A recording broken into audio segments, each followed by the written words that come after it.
Hello, all. I want to talk about. I already, talked about net present value in a kind of simple example. This is another example I want you to think about. Is that you are a financial analyst? This is from practice test of chapter 22. This is one of the questions in this week assignment. Imagine that as a chief financial officer, you can buy an equipment which for $45,000, and imagine it is for a farm. If you do that, this equipment in year one is going to give you $22,000, year two, $22,000, year three, $22,000.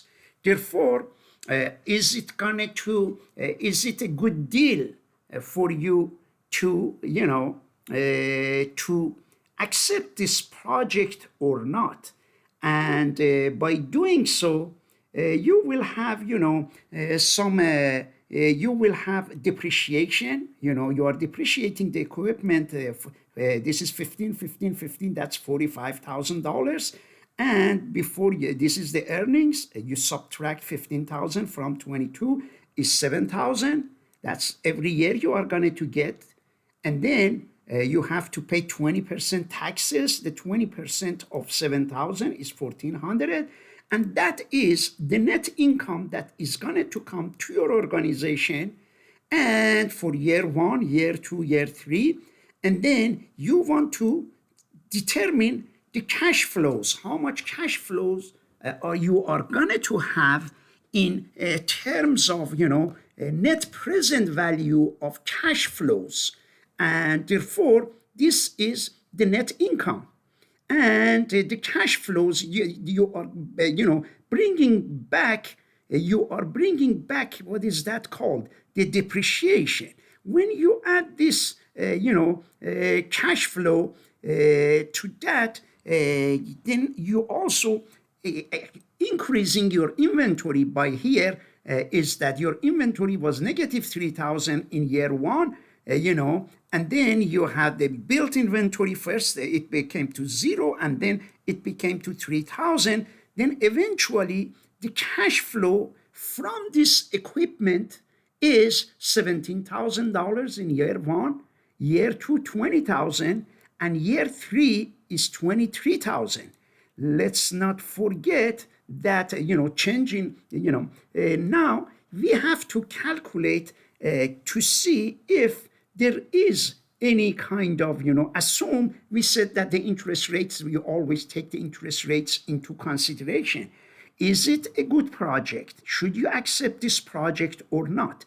Again, I clicked on calculator finance, and it said that in year three, it gave me $23,000. Let me tell you where I got this number. And that number, year three, do you see it gave me $23,600.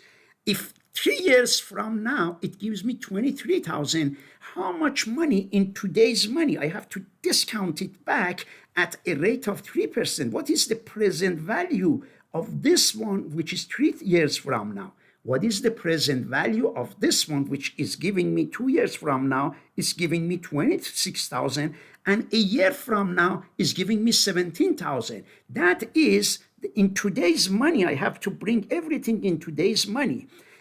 When I bring them in today's money, if it is more than 45,000 that I am paying for the equipment, then I will accept the project in terms of cash flows.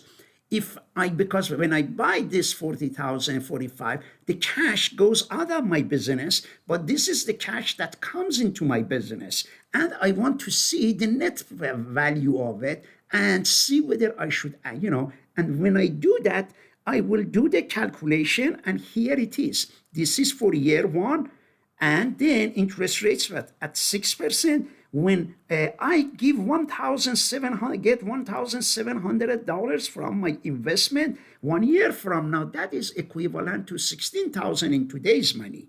When in the other year, year two, I get 20,000, that equipment provides me additional, whatever inventory for 20,600. In today's money, the value of it is 18,000. Then when it gives me 3 years down the road, it gives me $23,000. In today's money is 19,000. Then what I do is that I add all of these together. And in today's money, the value of this, the net cash flow I will have from this project is 54,000, while the cash outflow, that means the money that goes out of my pocket for the equipment, is 45. Therefore, this number is greater than this number. And therefore, that means it is helping me with the cash flow.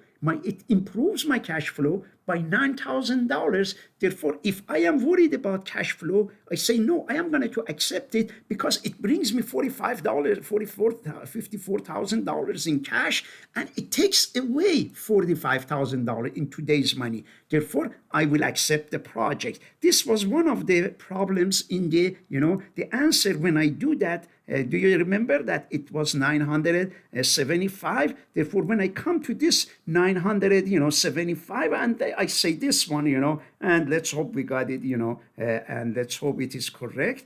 And okay, the answer was correct. And although there is not any explanation, but I want you to pay attention how I explain this and try to use these concepts. Try to use calculator the way I found it. I put calculator.net. And then when it brought up the calculator, which is a finance calculator, and then after I brought it, then I can financial, and then this is present value, future value. Therefore, we want you to be familiar with this calculator. This is a very good problem and important problem. If you know how to use the calculator and how understand the problem, that would be great.